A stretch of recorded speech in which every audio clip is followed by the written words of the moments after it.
أمن خلق السماوات والأرض وأنزل لكم من السماء ماء فأنبتنا به حدائق ذات بهجة ما كان لكم أن تنبتوا شجرها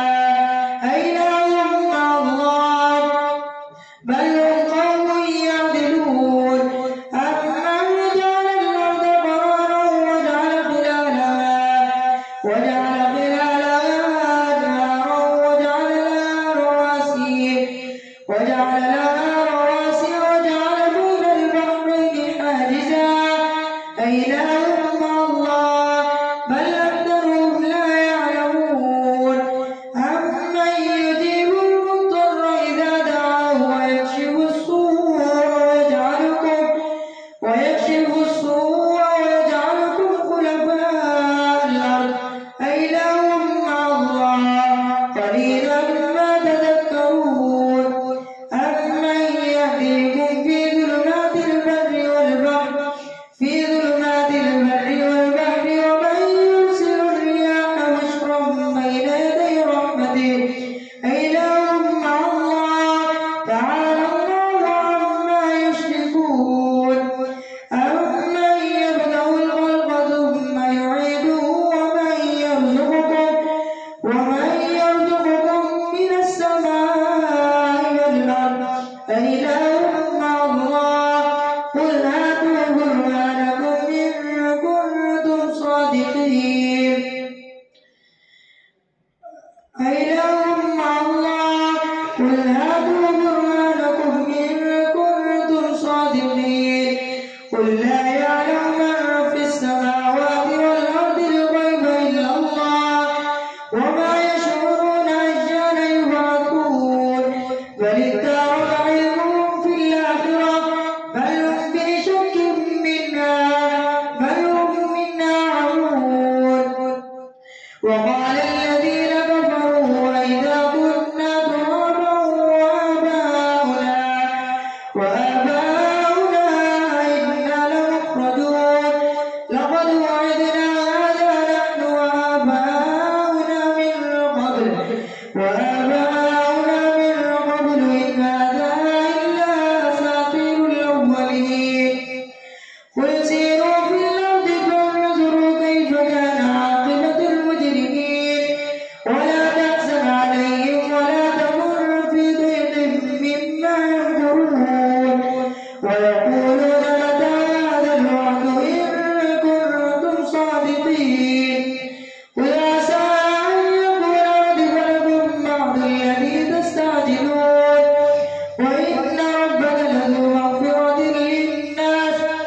وإن ربك لذو فضل على الناس ولكن أكثرهم لا يشكرون وإن ربك ليعلم ما تكن صدورهم وما يعلنون وما من غائبة في السماء والأرض إلا في كتاب مبين إن هذا القرآن يقص على بني إسرائيل أكثر الذي هم فيه يختلفون وإنه لهدى ورحمة للمؤمنين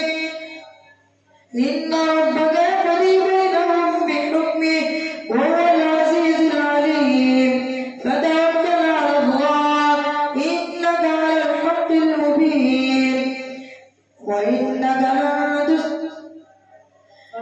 فتوكل على الله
وأن نتلو القرآن فمن اهتدى فإنما يهتدي لنفسه ومن ضل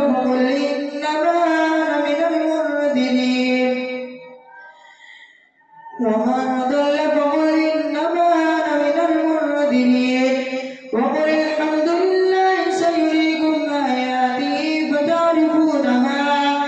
وما ربك بغافل عما تعملون طاسيم تلك آيات الكتاب المبين نتلو عليك من نبأ موسى وفرعون بالحق لقوم يؤمنون إن فرعون علا في الأرض وجعل أهلها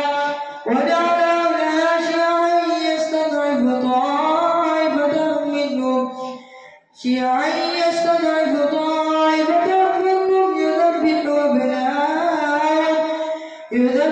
أبناءهم ويستحيي نساءهم إنه كان من المفسدين ونريد أن نمن على الذين استضعفوا في الأرض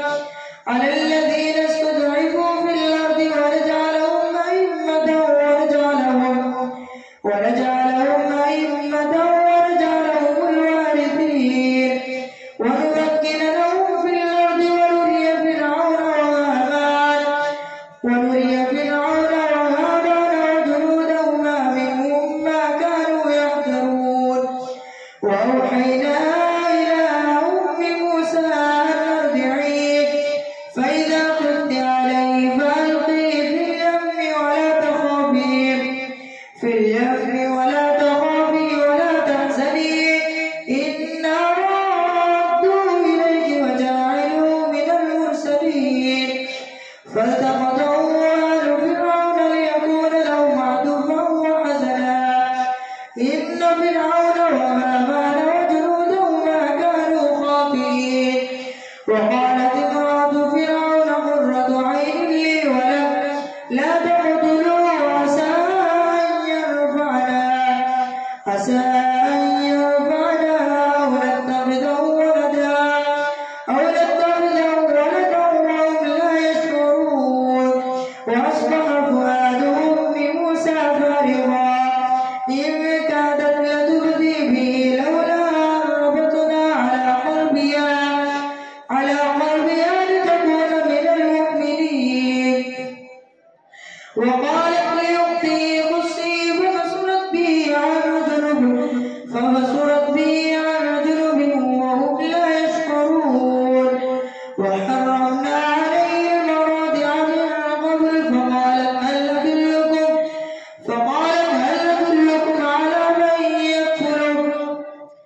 على أهل بيت يكفلونه وحرمنا عليه المراضع من قبل فقالت هل أدلكم على أهل بيت يكفلونه لكم وهم له ناصحون فرددناه إلى أمه كي تقر عينها ولا تحزن ولتعلم أن وعد الله حق ولكن أكثرهم لا يعلمون الله أكبر سمع الله لمن حمده الله أكبر الله أكبر الله أكبر الله أكبر الحمد لله رب العالمين الرحمن الرحيم مالك يوم الدين إياك نعبد وإياك نستعين اهدنا الصراط المستقيم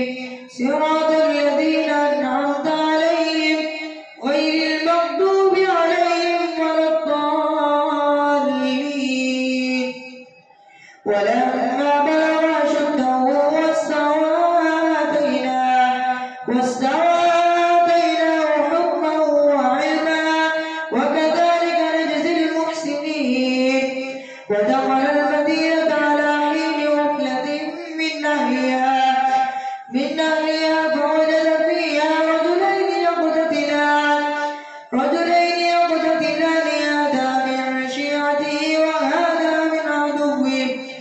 فاستغاثه الذي من شيعته على الذي من عدوه فوكزه موسى فقضى عليه قال هذا من عمل الشيطان إنه عدو مضل مبين قال رب إني ظلمت نفسي فاغفر لي فغفر له إنه هو الغفور الرحيم قال رب بما أنعمت علي فلن نكون ظهيرا للمجرمين فأصبح في المدينة خائفا يترقب فإذا الذي استنصره بالأمس يستصرخه قال له موسى إنك لغوي مبين فلما أراد أن يبطش بالذي هو عدو لهما قال يا موسى تريد أن تقتلني كما قتلت نفسا بالأمس إن تريد إلا أن تكون جبارا في الأرض وما تريد أن تكون من المصلحين وجاء رجل من أقصى المدينة يسعى قال يا موسى إن الملأ يأتمرون بك ليقتلوك فاخرج إني لك من الناصحين فخرج منا خائفا يترقب قال رب نجني من القوم الظالمين ولما توجه تلقاء مدين قال عسى ربي أن يهديني سواء السبيل ولما ورد ماء مدين وجد عليه أمة من الناس يسقون ووجد من دونهم امرأتين تذودان قال ما خطبكما قالتا لا نسقي حتى يصدر الرعاء وأبونا شيخ كبير فسقى لهما ثم تولى إلى الظل فقال رب إني لما أنزلت إلي من خير فقير فجاءته إحداهما تمشي على استحياء قالت إن أبي يدعوك ليجزيك أجر ما سقيت لنا فلما جاءه وقص عليه القصص قال لا تخف نجوت من القوم الظالمين قالت إحداهما يا أبت استأجر إن خير من استأجرت القوي الأمين قال إني أريد أن أنكحك إحدى بنتي على أن تأجرني 8 حجج فإن أتممت 10 فمن عندك وما أريد أن أشق عليك ستجدني إن شاء الله من الصالحين قال ذلك بيني وبينك أيما الأجلين قضيت فلا عدوان علي والله على ما نقول وكيل فلما قضى موسى الأجل وسار بأهله آنس من جانب الطور نارا قال لأهله امكثوا إني آنست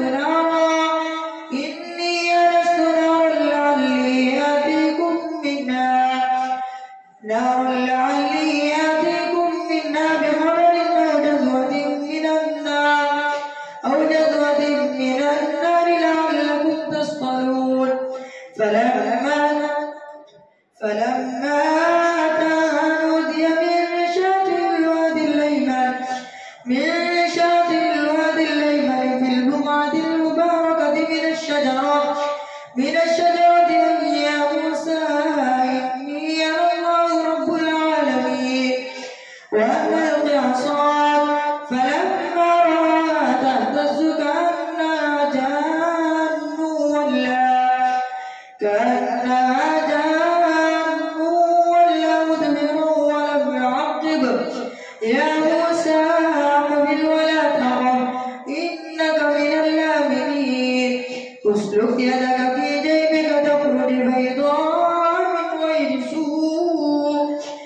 واضمم إليك جناحك من الرهب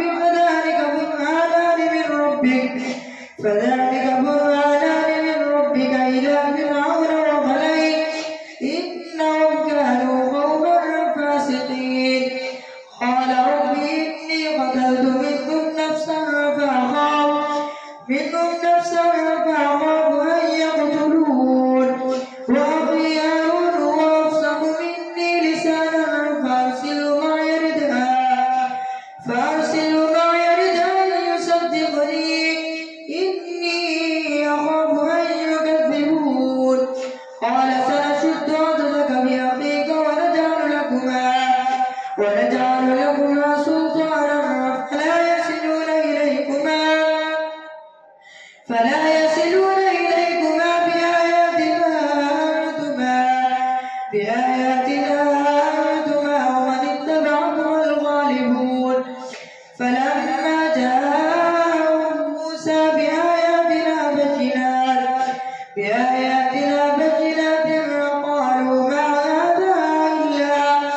قالوا ما هذا إلا سحر مفترى وما سمعنا بهذا في آبائنا الأولين وقال موسى ربي أعلم بمن جاء بالهدى من عنده ومن تكون له عاقبة الدار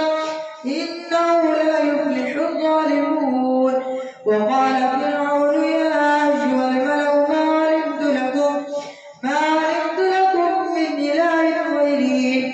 فأوقد لي يا هامان على الطين فاجعل لي صرحا لعلي أطلع إلى إله موسى وإني لأظنه من الكاذبين واستكبر وجنوده في الأرض بغير الحق وظنوا أنهم إلينا لا يرجعون فأخذناه وجنوده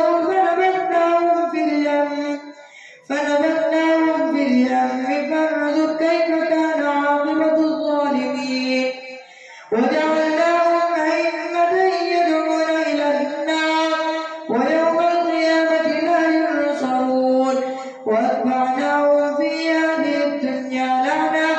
ويوم القيامة هم من المقبوحين ولقد آتينا موسى الكتاب من بعد ما أهلكنا القرون الأولى بصائر للناس وهدى ورحمة لعلهم يتذكرون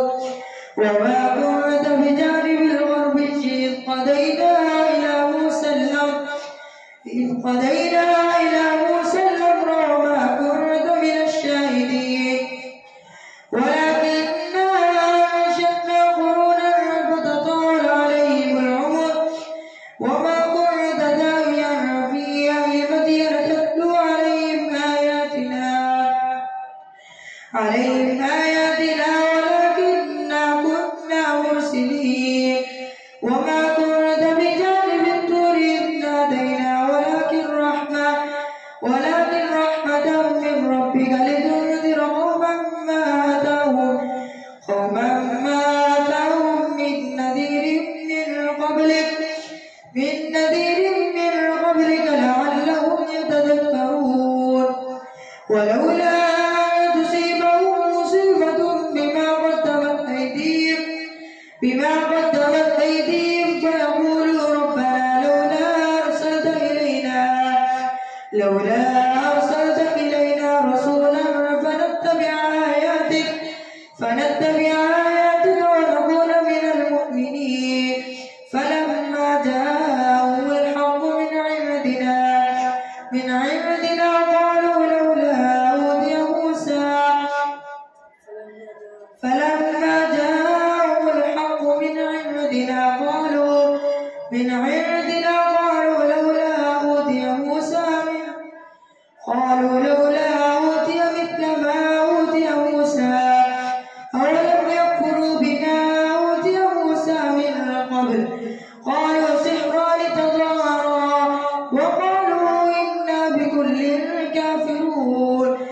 قل فأتوا بكتاب من عند الله وأهدى منهما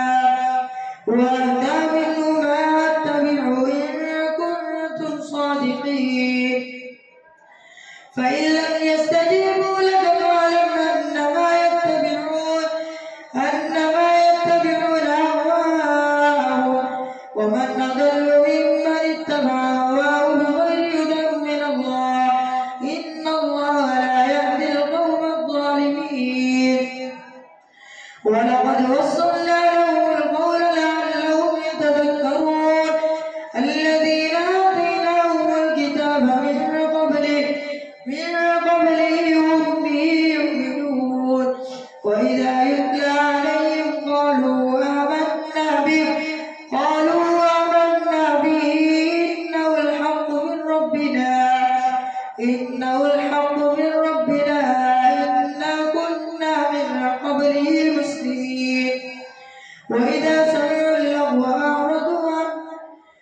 أولئك يؤتون أجرهم مرتين بما صبروا ويدرؤون بالحسنة السيئة ومما رزقناهم ينفقون وإذا سمعوا اللغو أعرضوا عنه وقالوا لنا أعمالنا ولكم أعمالكم سلام عليكم لا نبتغي الجاهلين إنك لا تهدي من أحببت ولكن الله يهدي من يشاء وهو أعلم بالمهتدين وقالوا إن نتبع الهدى معك وتقدم من أرضنا أولم نمكن لهم حرما آمنا يجبى إليه ثمرات كل شيء رزقا من لدنا ولكن أكثرهم لا يعلمون وكم أهلكنا من قرية بطرت معيشتها فتلك مساكنهم لم تسكن من بعدهم إلا قليلا